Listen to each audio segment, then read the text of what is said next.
Hello and welcome to the first parents workshop on 21st century life skills by Bloomcap. Today we have with us Mr. Nishant Bansal जो कि लाखों students को life skills और essential skills की training दे चुके हैं। आपने हमसे कई सारे सवाल पूछे, आपके कई सारे इश्यूज थे, तो आज हम पूरी कोशिश करेंगे that we address all those concerns and answer all of your questions. मैं खुद भी एक पेरेंट हूँ, मेरे भी कई सारे डाउट्स हैं, तो मैं चाहूंगी आज वो भी क्लियर हो जाएं। बट आगे बढ़ने से पहले आई थिंक हमारे लिए ये जानना बहुत इसेंशियल है कि ये जो टर्म है आखिर ये है क्या। Because I am sure like me there must be several parents out there and not just parents, in fact students as well, जो कि ये जानना चाहेंगे कि ये 21st सेंचुरी लाइफ स्किल्स क्या है, ये इतनी इंपॉर्टेंट क्यों है, और स्पेसिफिकली आज के टाइम में, आज के दौर में ये मैंडेटरी क्यों हो गई है कि इनके बिना अब हमारा काम ही नहीं चल सकता। Thank you so much mister Bansal for taking out your precious time and joining us here today. और मेरे ख्याल से सबसे पहले मैं अपना ही सवाल पूछ के जो मेजर डाउट है मेरे माइंड में वो क्लियर कर लेती हूँ कि ये 21st सेंचुरी लाइफ स्किल्स क्या है इनका मीनिंग। सो जैसा आप जानते हैं कि we are right now in 21st century, बच्चों के लिए एकेडमिक स्किल्स के अलावा कुछ और ऐसी स्किल्स हैं जो कि बहुत जरूरी हैं। आजकल हर मम्मी पापा चाहते हैं कि उनका बच्चा जो है एक होलिस्टिक ग्रोथ ले, यानी कि not only related to academics but उसकी पर्सनालिटी भी स्ट्रांग होनी चाहिए, वो एक थिंकर भी होना चाहिए, Absolutely. उसमें लीडरशिप स्किल्स भी होनी चाहिए, बहुत बड़े तरीके से कम्युनिकेट भी करना चाहिए। सो इन्हीं स्किल्स का जो एक ग्रुप है जिसमें creative thinking, critical thinking, collaboration, communication, ये सब चीजें आती हैं, इन स्किल्स को हम 21st सेंचुरी स्किल्स कहते हैं, जो कि आज की तारीख में हर बच्चे के लिए मैंडेटरी है। मतलब बेसिकली एक पर्सनालिटी को ग्रूम करने के एस्पेक्ट्स कहेंगे आप इनको। ओके, तो how does Bloomcap come into the picture? Bloomcap specifically इसमें कैसे हेल्प करता है? So Bloomcap is a training organization which has been founded by Arvind Publications, and what we do is we make sure that the way a child learns, we make them learn that way. हम Bloomcap के अंदर जब trainings करवाते हैं तो अलग अलग तरीके की ट्रेनिंग्स होती हैं, जैसे मैंने आपको बताया, communication, collaboration, critical and creative thinking. इसके अलावा स्टडी स्किल से रिलेटेड भी हम काफी ट्रेनिंग्स Bloomcap में करवाते हैं। Okay, so how can Bloomcap help children in enhancing these 21st century skills? So जैसा मैंने आपको भी बताया कि what we make sure is we go down to the level of child and make them understand these skills.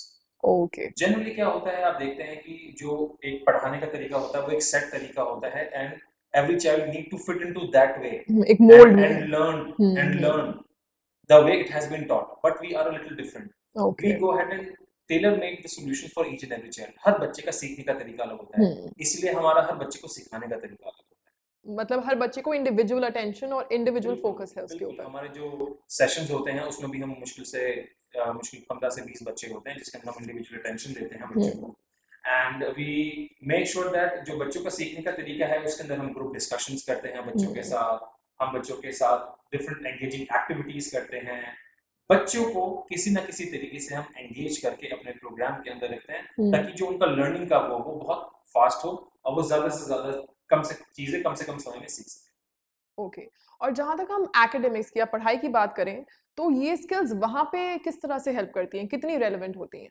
बिल्कुल relevant है। जब हम बात करते हैं प्रॉब्लम सॉल्विंग की, डिसीजन मेकिंग की, क्रिएटिव थिंकिंग की, क्रिटिकल थिंकिंग की, ये सारी स्किल्स डायरेक्टली कोरिलेट होती हैं आपकी पढ़ाई से।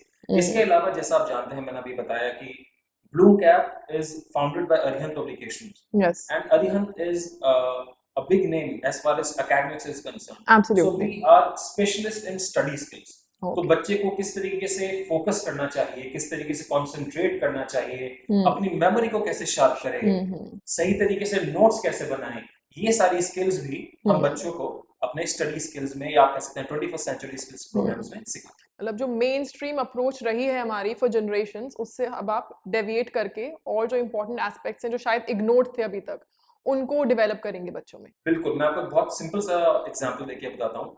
अगर आप एक बुक लेते हैं जी और मार्केट से परचेस करके उसको पढ़ते हैं तो आपको क्या पढ़ना है वो किताब बताती है, लेकिन उसे कैसे पढ़ना है वो Bloomcap की स्टडी स्किल्स की जो प्रोग्राम है वो बताता है। एब्सोल्युटली। अच्छा मिस्टर बंसल, अब काफी लोगों का ये सवाल है कि जैसे मेरा बच्चा है वो थोड़ा हेजिटेंट है या उसके अंदर झिझक है, वो स्टेज पे बोल नहीं पाता, स्टेज फ्राइट है, या फिर नए लोगों से बात नहीं कर पाता, तो इस चीज को कैसे इम्प्रूव कर सकते हैं हम? देखिए, 5 से 6 साल की उम्र तक बहुत कॉमन है कि बच्चों के अंदर थोड़ी शाइनेस होती है और वो नेचुरल है। कोई भी इंसान किसी चीज से कब शर्माता है? आप बड़े भी हैं तो भी आप किसी से एकदम जब आप पहली बार मिलेंगे आप सीधे जाके उनसे हाथों मिलाते नहीं है, हैंडशेक करते नहीं, आप हल्के हल्के समझते हैं लोगों को और उसके बाद आप थोड़ा सा खुलते हैं। ऐसा ही बच्चों के साथ होता है। जब बच्चा छोटा होता है शाइनेस एक बहुत नेचुरल प्रोसेस है, लेकिन हाँ जब बच्चा बड़ा हो जाए उसके बावजूद भी उसमें शाइनेस है तो कुछ बहुत सिंपल चीजें हैं जो आप कर सकते हैं। सबसे पहले let your child make mistakes. अगर आपका बच्चा कहीं पे जा रहा है और उसको केवल ये डर है कि अरे मैंने कुछ गलत कह दिया तो अगर मेरी बात का किसी और ने कोई और मतलब निकाल दिया तो बच्चे को थोड़ा अलाउ करें मिस्टेक्स करने के लिए और उन्हें समझाएं कि वो किस तरीके से उसमें बेहतर कर सकते हैं। जहां तक स्टेज फ्राइट का सवाल है, मैं कहूंगा practice makes a man perfect.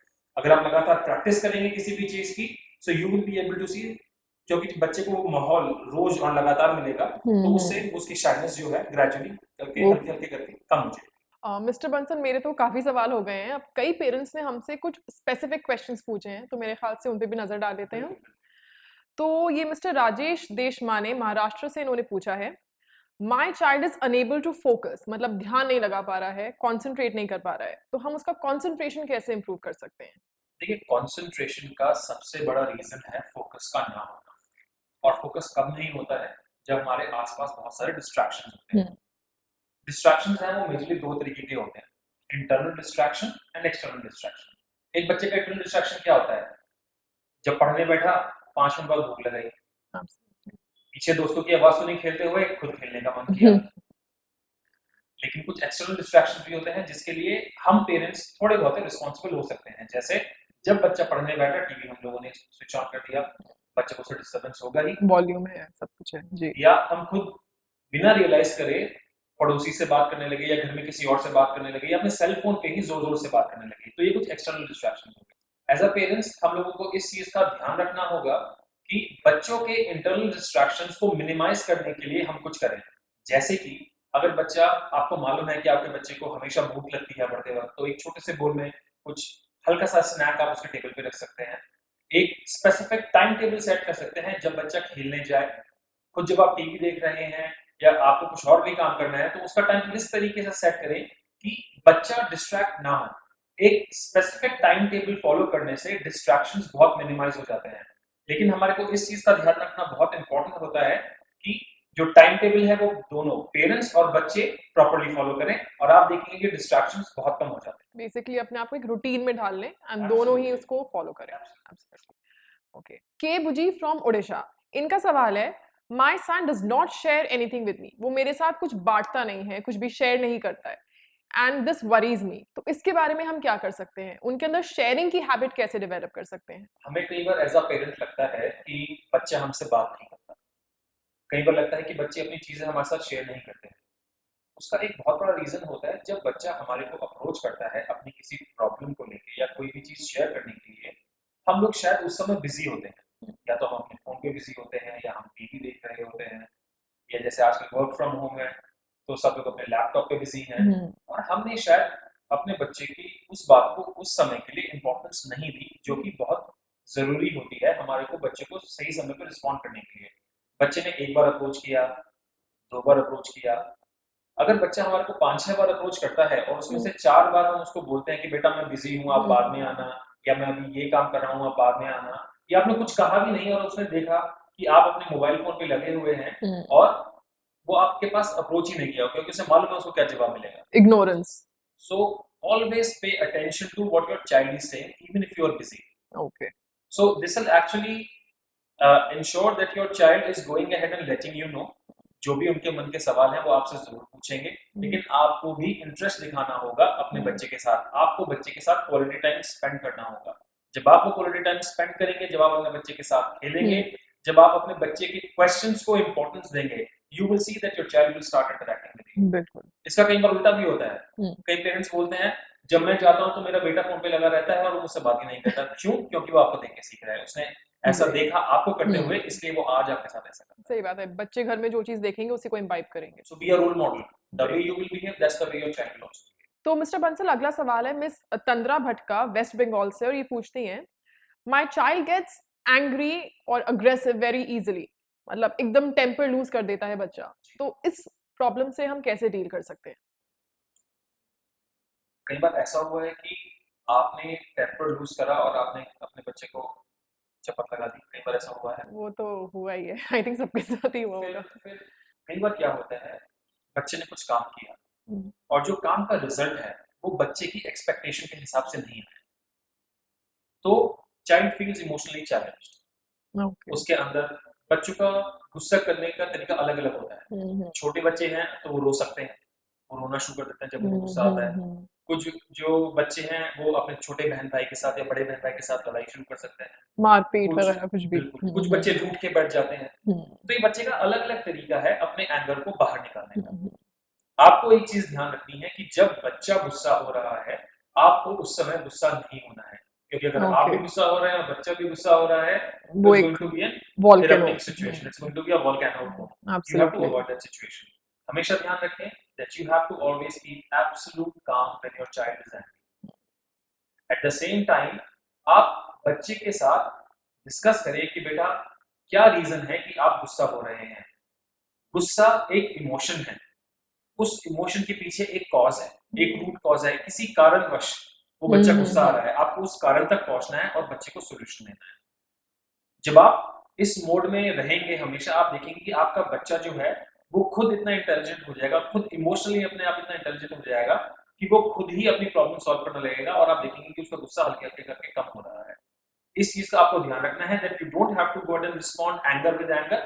You need to be calm and you need to understand what is the reason, the cause behind the anger and try to solve that cause. तो उस time हम काम और composed रहें, फिर बाद में बच्चे को बिठा के उससे डिस्कस करें।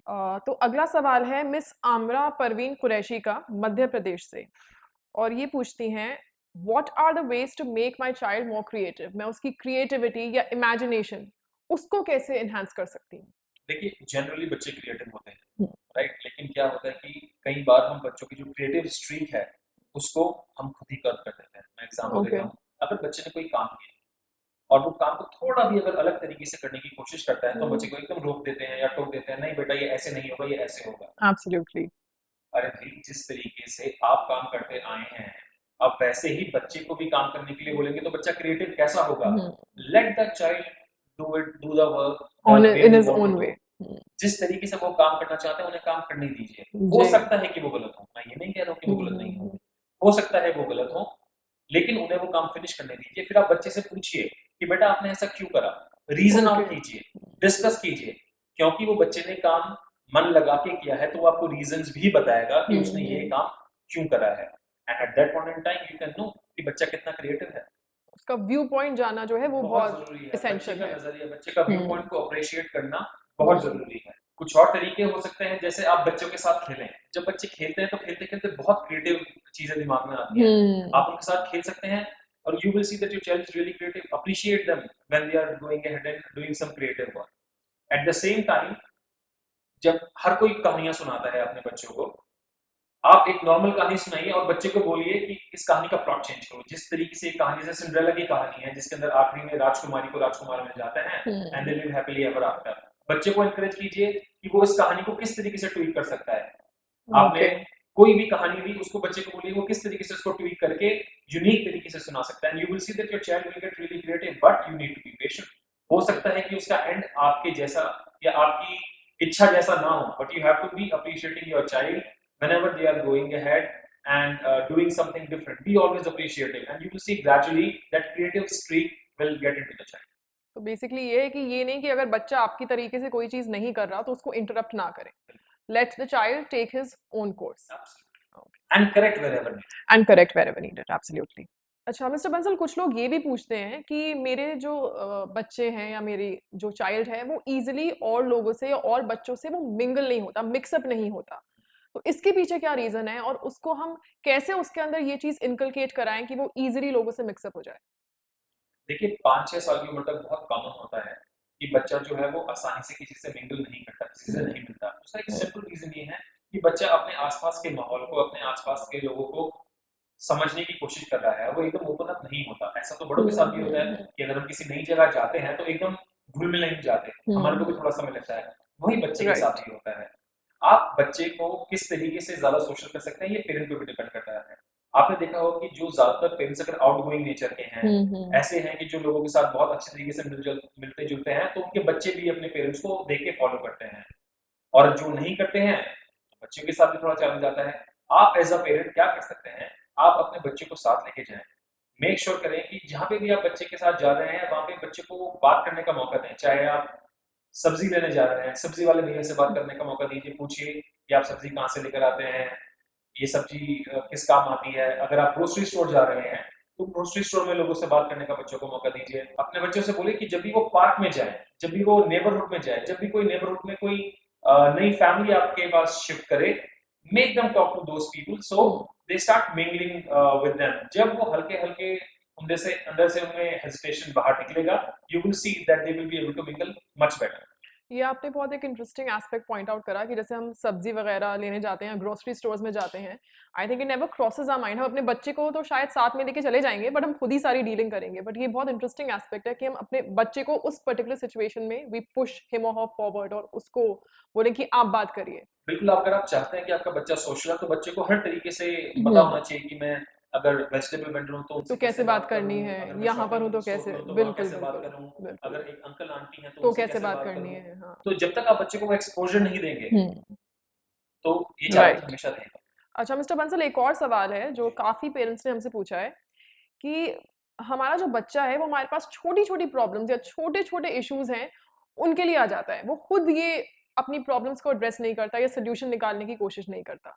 तो ये हैबिट हम कैसे उनके अंदर डेवलप कराएँ कि आपकी प्रॉब्लम है, आप खुद ही इसका सॉल्यूशन ढूँढिए?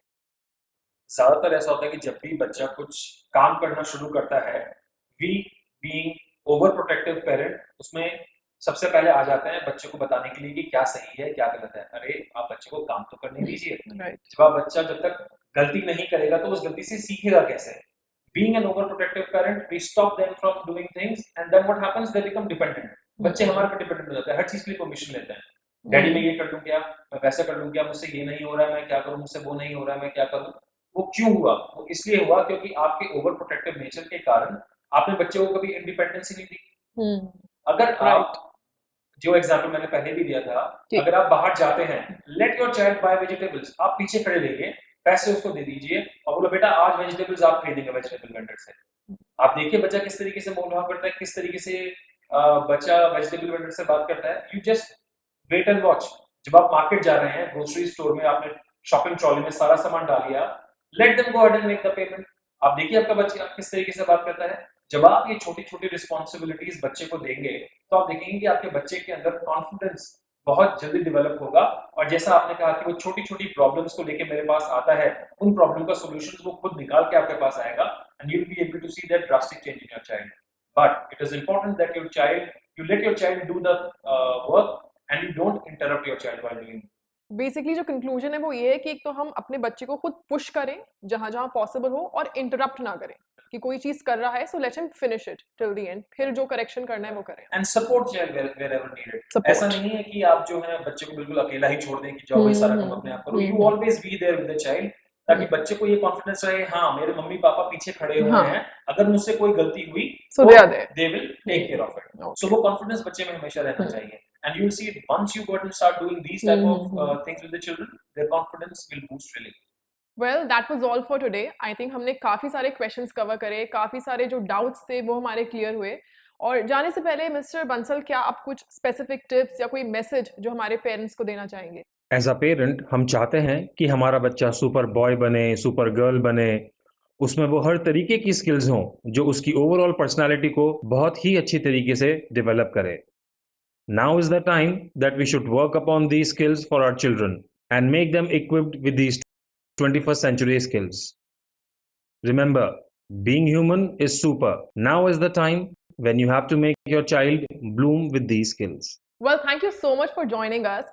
And जैसा कि मिस्टर बंसल ने कहा, being human is super. तो आई थिंक हमारी एज पेरेंट यही कोशिश होनी चाहिए कि हम अपने बच्चे के अंदर ये सारी 21st century skills जो हैं उनको इम्बाइब कर पाए। And again, please stay tune for more sessions like these. Thank you.